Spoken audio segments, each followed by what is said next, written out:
It is so easy to say that you've got to really sit with your pain and feel it and go through it, experience it so that you can begin to release it and start to heal.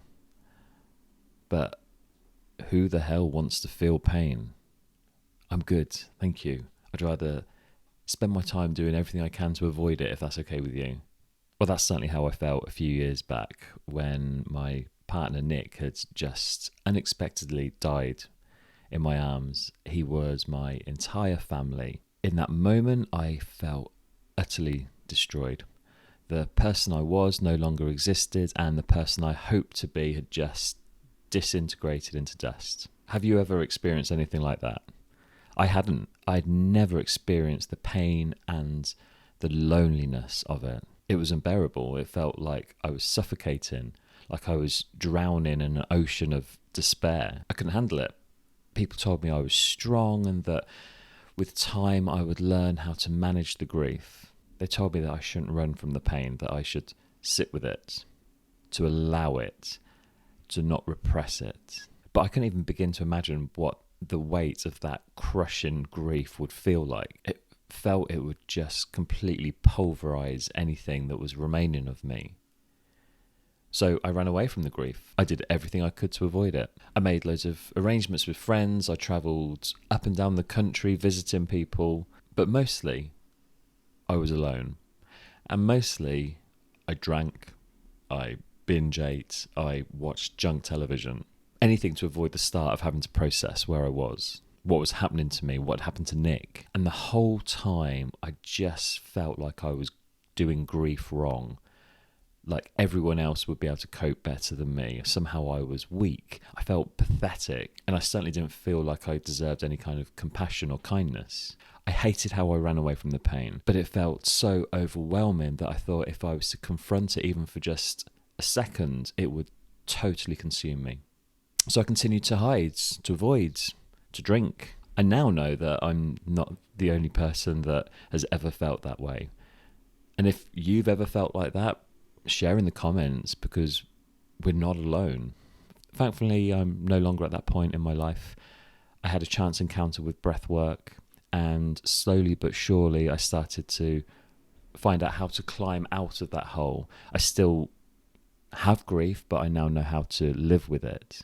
Whenever I look back at that period of my life, though, when I was avoiding dealing with the pain, I always felt a sense of shame. I felt embarrassed that I'd been weak and hadn't allowed myself to experience what it is I needed to experience in order to start healing. I thought of myself as someone with no resilience, no strength, and that I couldn't cope with the hardships that everyone's life gives them. And for a long time, I always credited breath work as being the start of my healing process.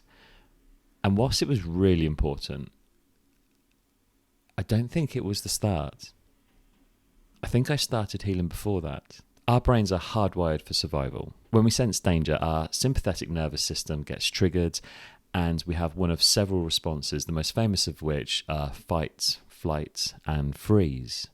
When something feels overwhelming, threatening, or simply just too much to handle, our system kicks in with all sorts of defenses: denial, distraction, procrastination, humour, and even numbing out.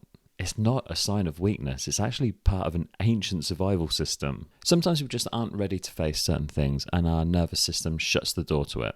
Maybe we don't have enough support or energy or stability to handle it in that moment. Avoidance can be a way our psyche buys us time to gather our strength, to gather resources, or even just to give ourselves a little bit of distance. And eventually, when the moment is right, we circle back. Sometimes in small doses, sometimes with the help of others. That period of avoidance for me wasn't wasted time.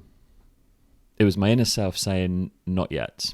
Let's take care of ourselves first. It wasn't failure, it was protection. There's even research that suggests that going into shutdown and avoidance protects us if we don't feel safe enough for engagement. And that pushing past that before we're actually ready just makes everything worse. That period of grief taught me how to have compassion for myself, not just when things are going well, but also when things are going really bad. When I look back at that version of myself, I don't see someone who was too weak to deal with the hardships of life. I see someone who's going through an incredible amount of pain and who didn't know how to even begin to process it. So he gave himself time. And for that, I'll always be thankful to him. Healing definitely isn't a straight line. And sometimes the first step can feel like a step in the wrong direction. And that's okay. There are many things that have helped me to heal, and I'll be doing videos about them in due time.